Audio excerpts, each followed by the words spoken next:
क्या आपको पता है संविधान सभा में एक समय ऐसा भी था जब राज्यपाल के चुनने की बात चल रही थी और इस बात पर बहुत लंबी बहस हुई कि राज्यपाल को निर्वाचित होकर आना चाहिए चुनाव के द्वारा या उसे राष्ट्रपति द्वारा नियुक्त करना चाहिए। जीबी खैर, बीजी पंत और कृष्णामाचारी जैसे संविधान सभा के सदस्य चाहते थे कि राज्यपाल निर्वाचित हुआ जाए जनता के द्वारा, यानी कि एक और चुनाव। वहीं डॉक्टर भीमराव अंबेडकर और हमारे देश के पहले प्रधानमंत्री जवाहरलाल नेहरू जैसे सदस्य चाहते थे कि राज्यपाल को नियुक्त किया जाए। इन दोनों वरिष्ठ नेताओं का तर्क ये था कि अगर राज्यपाल चुने जाते हैं तो ऐसी स्थिति में एक और चुनाव करवाना पड़ेगा और चुनाव मुद्दों से ज्यादा व्यक्तिगत मामले बन जाते।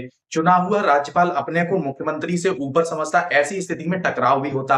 और चूंकि राज्यों में संसदीय प्रणाली लागू होनी थी, ऐसी स्थिति में राज्यपाल को संसद के अनुसार कार्य करना था, इसलिए उसको चुनाव करवाने का मुद्दा हटा दिया गया और उसे राष्ट्रपति द्वारा नियुक्त करने का फैसला लिया गया। इसलिए निष्कर्ष निकला कि राज्यपाल का चुनाव नहीं बल्कि उसे राष्ट्रपति द्वारा नियुक्त किया जाएगा। इसका मकसद था राज्यों में शांति और समन्वय बनाए रखना, जो आज भी पूरे देश में लागू है। क्या आपको पता है राज्यपाल का पद किस आर्टिकल के तहत होता है या राष्ट्रपति उसको किस आर्टिकल के तहत नियुक्त करते हैं? अगर आपको पता है तो आप मैसेज में बता सकते हैं।